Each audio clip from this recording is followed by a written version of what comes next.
The AP poll is out, and I promise I'm not trying to scare anybody, but history is not on Texas's side. I'll tell you what I mean on today's episode of Locked On Longhorns.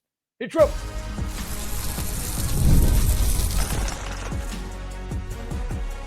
You are Locked On Longhorns, your daily podcast on the Texas Longhorns. Part of the Locked On Podcast Network, your team every day. Welcome in. You were locked on to the Texas Longhorns. I'm your host, BK Brad Kellner, Texas grad, Austin local, and longtime sports radio host here in the Lone Star State. Thank you for making Locked On Longhorns a part of your day every single day. We're free and available wherever you get your podcasts and on YouTube as well. Please like, subscribe, turn on notifications, and remember to leave a comment. That's one of the fastest ways to help us grow right here on Locked On, your team every day. Today's episode is brought to you by Game Time. Download the Game Time app, create an account, and use the promo code LOCKEDONCollege for $20 off your first purchase. All right, we've got some recruiting intel to get into. We also have a few notes from Texas's first scrimmage of fall camp that went down on Saturday. But first, I'm sure everyone has seen this by now.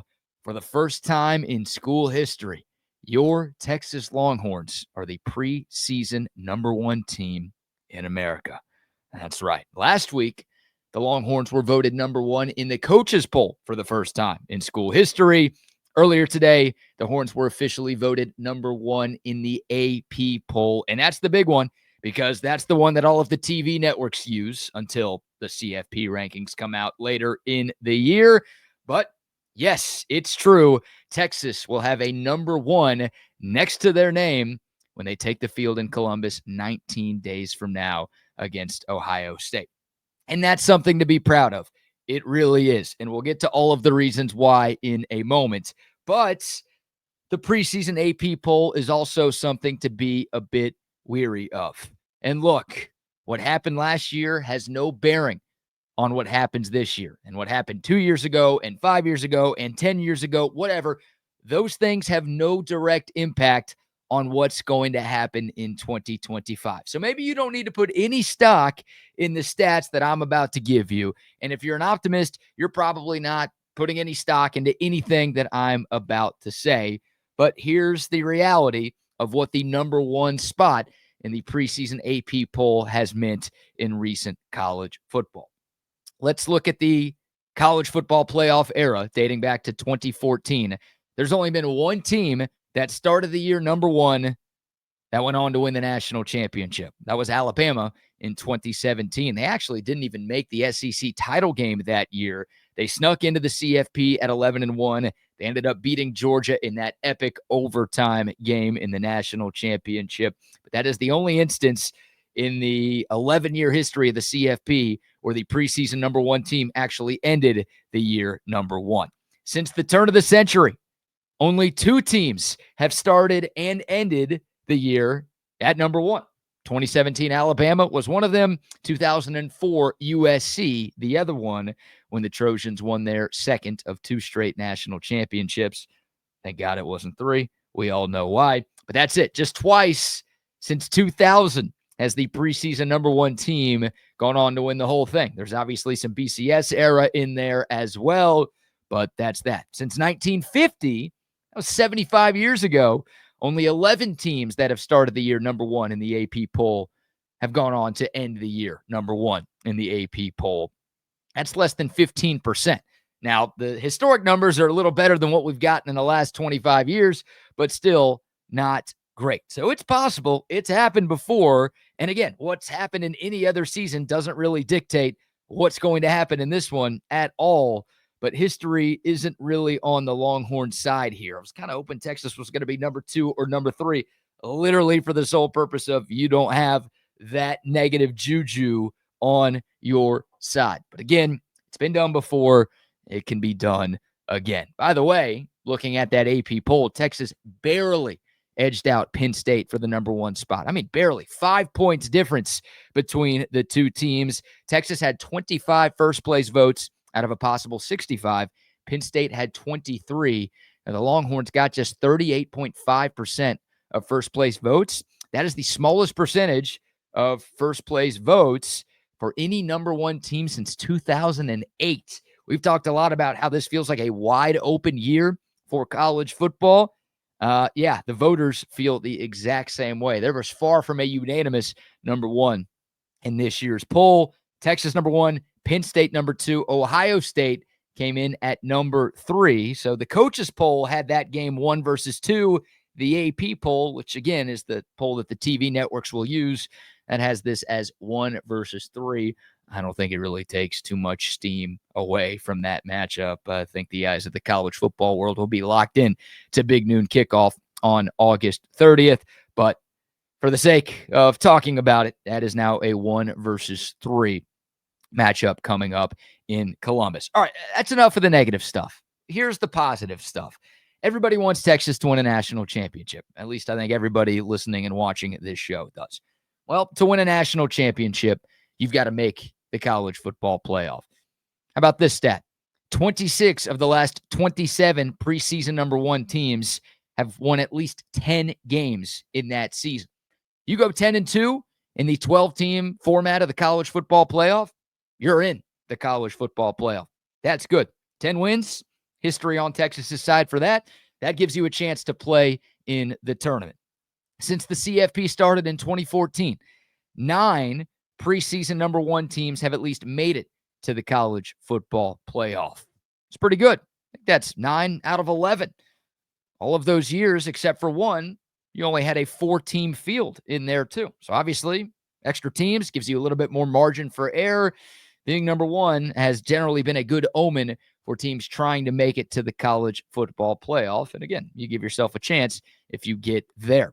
Of the previous 27 teams that were ranked number one in the preseason poll, 14 of them won at least a share of their conference title game. That's more than half. Odds are on Texas's side there. Of course, the Horns were picked first in the SEC a couple of weeks ago. We're all hoping to win the first SEC championship in school history. Obviously, you do that. That guarantees you a spot in the college football playoff. But a lot of these preseason number one teams have won their league. So that's good. And there's only been 1 year of a 12-team playoff. Georgia was the preseason number one last year. They won the SEC. They were the number 2 seed in the CFP. I know those things hurt because you feel like Texas should have been both of those teams. But that 1 year sample size that we have with this playoff version worked out pretty well for the number one team in terms of what they did in the regular year. Of course, Georgia lost their first playoff game after the bye week. So historically, being preseason number one has been a very good thing in terms of being close, like having regular season success and putting yourself in a position to win a national title. And that's half the battle. Can Texas do what most preseason number one teams haven't done and find a way to cross that finish line? At the end of the day, that's all history. Here's why you, as a Texas fan, presumably, should be really proud of this, regardless of if you believe in history or superstition or any of this kind of stuff. Think about where this program was, not even 5 years ago. And Texas went 5-7 in Steve Sarkisian's first year. That was the Longhorns' 5th losing season in 12 years. And Texas had a 6-game losing streak in there. That was the longest for the school since 1956.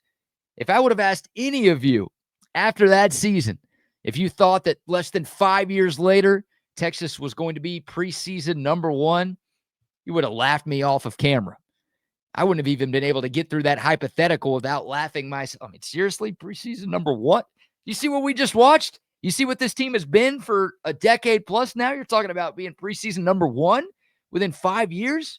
And we're moving to the toughest conference in the sport. You think it would have been a joke to even think that thought, let alone actually speak it out loud.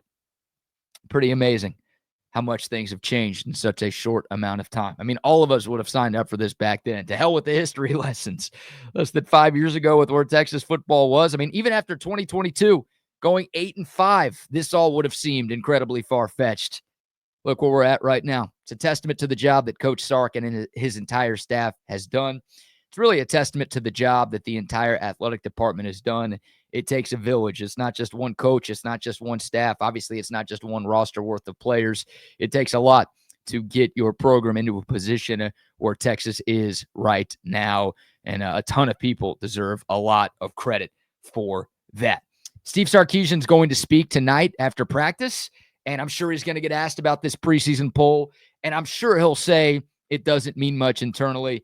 He was asked about polls a couple of weeks ago in San Antonio at the high school coaches convention, and he said, the preseason stuff is great for the sport, but ultimately it doesn't matter. We got to go out there and prove it.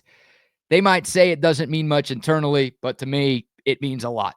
And it just shows how far this program has come along under his tenure. And of course, we'll see what happens when rubber meets the road on August 30th, and obviously in the other games that Texas has this year. But those guys inside those walls should be proud of their work, and we should be proud as Texas fans with how far this thing has come. All right, what say you? Do you care about the history? You happy Texas is number one? Are you scared that Texas is number one? Maybe a little bit of both. Always love hearing from y'all. Comment below with your instant reactions to that AP poll. About some takeaways from the first scrimmage of fall camp that went down on Saturday. We're going to focus on 3 defensive players that made a number of plays that people need to get used to hearing about moving forward. We'll do that next right here on Locked On Longhorns. Oh, but first, a word for our friends at Game Time. We've all been there, logging on early, waiting forever to concert tickets to go on sale, only to lose your spot for a show that you've been dying to see. Live music should be about making memories, not dealing with the stress of online ticket shopping. That's where our friends at Game Time come in. Game Time makes it easier than ever before to get concert tickets. Prices actually drop the closer you get to showtime, and you can save up to 60% with their killer last-minute deals. You don't have to search 50 different sites or apps anymore. You head over to Game Time, you're guaranteed to get the best prices. And again, prices go down the closer you get to the concert. The prices you pay with Game Time, no hidden fees. So take the guesswork out of buying those concert tickets with our friends at Game Time. Download the Game Time app, create an account, and use the promo code LOCKEDONCollege, and you're going to get $20 off your first purchase. Terms apply. Again, create an account, use that promo code LOCKEDONCollege, and you're going to get $20 off. Download the Game Time app today. Last-minute tickets, lowest prices, guaranteed. All right, welcome back to Locked On Longhorns, your team every day. This segment is about 3 Texas defenders that are flying under the radar that are going to have much bigger roles on this team than you probably think. And they are 3 guys who made countless plays in the first intra-squad scrimmage of fall camp that took place over the weekend. We've got 1 upperclassman returning from injury, 1 transfer, and 1 youngin ready for a breakout season. We'll start with the upperclassman. That's Derek Williams Jr. Williams is going into his 3rd year at Texas. Of course, he's coming off that torn ACL that he suffered in the Horns' blowout victory over Oklahoma last year. That injury obviously caused him to miss the remainder of the 2024 season, and it caused him to be a pretty limited participant through most of the offseason. Well, he's not a limited participant anymore. He was one of the standouts for Texas in that first fall scrimmage. First and foremost, he started alongside Jelani McDonald at safety. Michael Taft was actually running at nickel with the number 1 defense, which tells you a couple of things. Number 1, Michael Taft is really versatile and he's really good. I think we've all known that for a while now. But number 2, it tells you that Derek Williams Jr. is too good to leave on the sideline. Like, if he wasn't good or healthy, Michael Taft would probably be at safety where he was last year. But if this Texas defense is trying to get its best 5 guys in the secondary on the field at the same time, and they're trying to get their best 11 defenders on the field at the same time, then Derek Williams is going to be on the field. I mean, he's just that good. He apparently had a huge hit in Saturday's scrimmage that caught everyone's attention. Damn near stopped the scrimmage. I mean, he damn near depleted freshman wide receiver Michael Terry III over the middle. I don't think he actually came out of his shoes, but it was that kind of hit. And oh, by the way, Michael Terry, yeah, he's a freshman. He's also one of the biggest receivers Texas has, listed at 6'3", 217 pounds. That is a big boy. Thankfully, Michael Terry's okay, but Derek Williams Jr. can lower the boom, and that shouldn't come as too much of a surprise. Honestly, none of this should come as too much of a surprise. Williams played a lot as a true freshman in 2023, appeared in 13 games, had 42 total tackles that year. He actually started ahead of Andrew Makuba at the start of last year before his injury. Think about how good Makuba was. Ended up as a second-round pick by Philly. That's how good of a player Derek Williams Jr. is. He was ahead of Makuba on the depth chart. And before he got hurt, I mean, he had an interception in the Michigan game. He had a forced fumble and fumble recovery in the Oklahoma game. Like, those were the two biggest games that he played in last year. He had takeaways in both. Safe to say this guy's a big game player. 6'2", 200 pounds. He can move. He can hit. He's got a knack for the football. I think he's going to have a great year. Don't sleep on Derek Williams Jr. He had a great showing on Saturday. He's had a great showing so far in fall camp. The transfer, number 2. We talked about this guy last week. We're talking about him again. That's Brad Spence, who was actually the second portal pickup for Texas in the offseason. Maybe not the most talked about, but a guy that the staff really wanted early, and they got him to commit early. Put up good numbers at Arkansas last year, third on the team in tackles. But you think of all of the things maybe going against Brad Spence. Surgery early in the offseason, so he was limited in spring ball. He's also switching positions, going from more of a middle-of-the-field linebacker to edge. Usually it takes time for a guy to make a move like that and have success. For Brad Spence, it doesn't sound like it has. I mean, new school, new scheme, new position, coming off of surgery. All of those things would make you hesitant to expect big things from a player. Brad Spence had a strong performance in Saturday's scrimmage, and that's just a continuation of a very strong start to fall camp from him. Leonga Lafau, fellow linebacker, called Brad Spence, quote, a very physical and violent player, and also added that he's exciting to watch. He said that last week at the player availability. Simmons. I'm bringing up Colin Simmons because Brad Spence is Colin Simmons' backup, and Brad Spence is going to play a lot. As good as Colin Simmons is, we know he's the starter. We know he's a stud.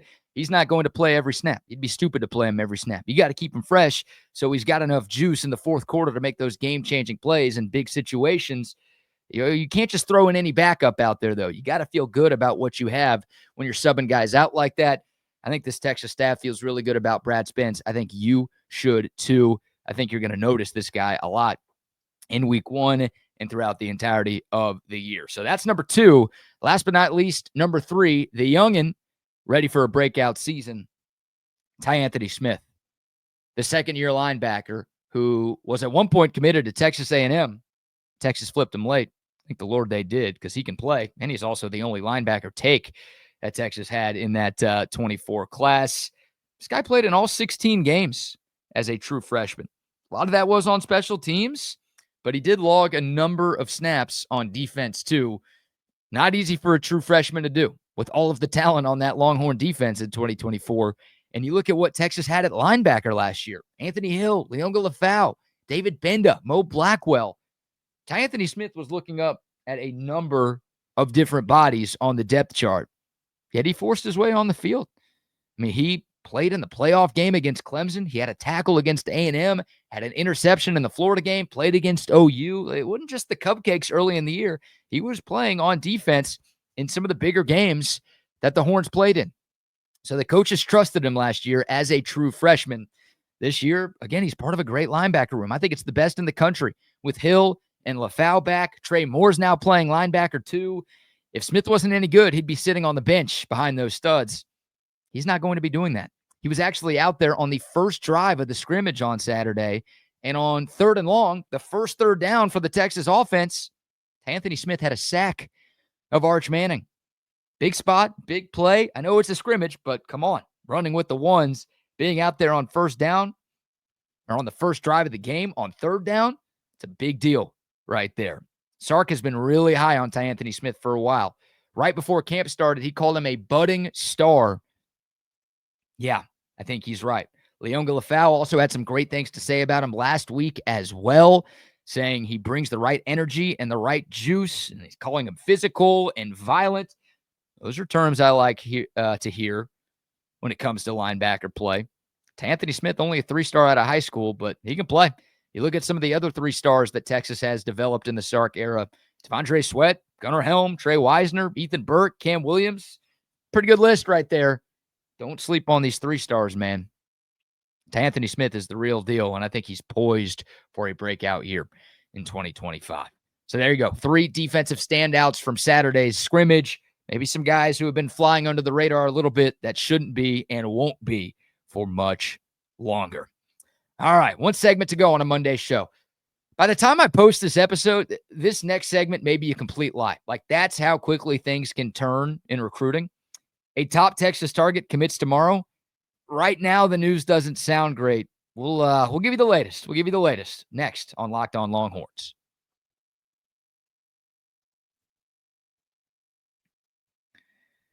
All right, welcome back to Locked On Longhorns, your team every day. 4-star edge Jake Kreul will announce his college commitment tomorrow. We've talked about him a lot because Texas has been very involved in this recruitment for a long time.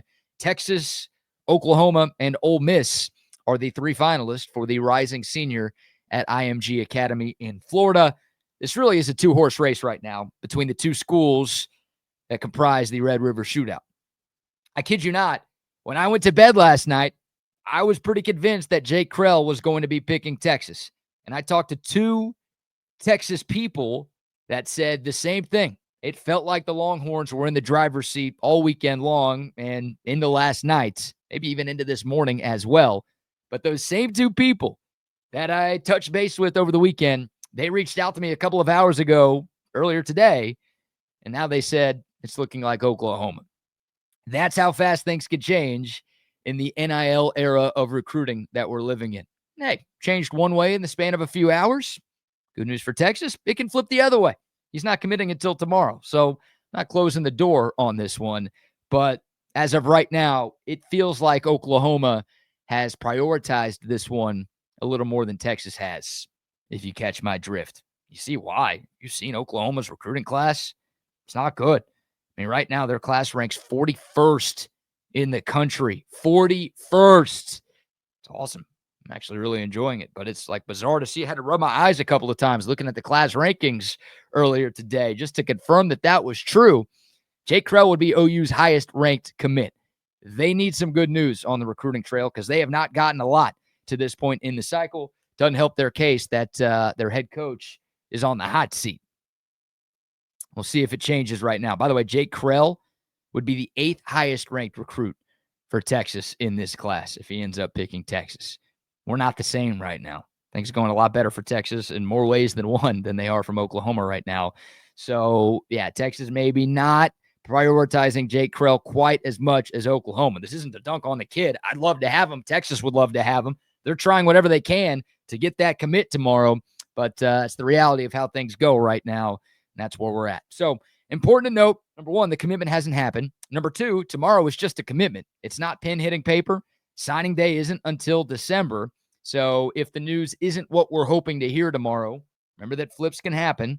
And Steve Sarkisian has been really good at that in recent years. But, man, this one would sting a little bit for a number of different reasons, right? Not only do you lose a great talent, a 4-star that is a top 70 player in the class. Again, he'd be the 8th highest ranked recruit for the Horns in the class of 2026, but he's still a top 70 player nationally. So to miss out on him, that would hurt. And then not only do you miss out on him, but he ends up going to your biggest rival. That would twist the knife a little bit more. And then, yeah, you felt like you were in a really, really good spot, just like 3, 4, 5 days before the announcement comes down to lose him at the end. Look, it's not the first time, and it won't be the last time. Texas has lost recruits like this. Texas has won recruitment battles like this with a last second, hey, we've got this offer. What do you think? Kind of deal. It sounds like this one is going against Texas. But again, still plenty of opportunity, plenty of time for a flip for Texas here. But this would be a double, maybe even triple whammy if the Longhorns don't get Jake Kreul. Here's the good news. Texas already has a commitment from 5-star edge rusher Richard Wesley, who is a part of a tremendous defensive line class that Kenny Baker and Alan Clark have put together. You've got 4 defensive line commits. Richard Wesley, the only edge commit, and those are separated by most of the recruiting services. But you have a lot going for you up front on defense. And Richard Wesley, the 5-star, recently shut down his recruitment. So he is coming to Texas, which is awesome. It's a great get. I think he's a top 30 player in this class. The Horns want more, though. The Horns are looking for a second edge in 2026. Jake Kreul would be great.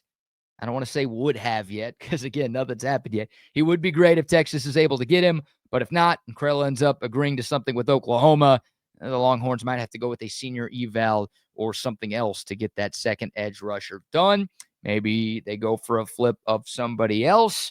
Who knows? Time will tell. But Kreul is one of the top uncommitted players in the country. He is Texas's top uncommitted player right now. And if the news doesn't go well, the Horns will have to pivot and look for a different edge in this class. Again, that's assuming the latest news is bad. It could all change by tomorrow's decision. So there you go. Unfortunate. I mean, I started putting this show together this morning, and I'm like, all right, positive Jake Kreul segment. Here we go. Texas is about to get commitment number 22 in this class tomorrow, and he's another stud on the defense and another win for Kenny Baker and Alan Clark. And now you beat Oklahoma for him too. And again, it's in the blink of an eye, the snap of a finger, recruiting in 2025. That's how it goes. It sounds like Texas now on the outside looking in, and then it sounds like they'll be left at the altar during tomorrow's decision. Damn. All right. That's Monday. I hate ending on a negative story like that, but it is Monday, and Monday sucks, so maybe that is par for the course. Hey, Texas is the number one team in the AP poll. That's a positive right there. And there's a lot of reasons for optimism for what this thing is right now and where this thing is going moving forward. The Horns are going to be okay. Congrats to Oklahoma if they get this one. Maybe they'll be a top 40 class if Jake Kreul commits. Boy, times are changing in Norman, Oklahoma, aren't they? All right, that's going to do it for today's episode. Really appreciate y'all tuning in. If you made it this far, number one, thank you. Number two, please remember to like, subscribe, share, leave a comment, all of those great things. Can't thank y'all enough for making Locked On Longhorns a part of your day. For your next listen, check out Locked On Bets with my man Lee Sterling and Kevin Rogers. They are your one-stop shop for all of your sports betting needs, expert analysis, game picks, the lock of the day. They've got you covered with all of it. Find Locked On Bets on YouTube or wherever you listen to your podcast. We'll have some sound from Steve Sarkisian, more takeaways from Texas fall camp, maybe some recruiting chatter as well. A lot to get into as we are just 19 days away. Oh, yeah, less than 3 weeks from kickoff of the 2025 Texas season. That's going to do it for today's show. Until next time, horns up, mic's off. We'll see y'all soon. This is Locked On Longhorns.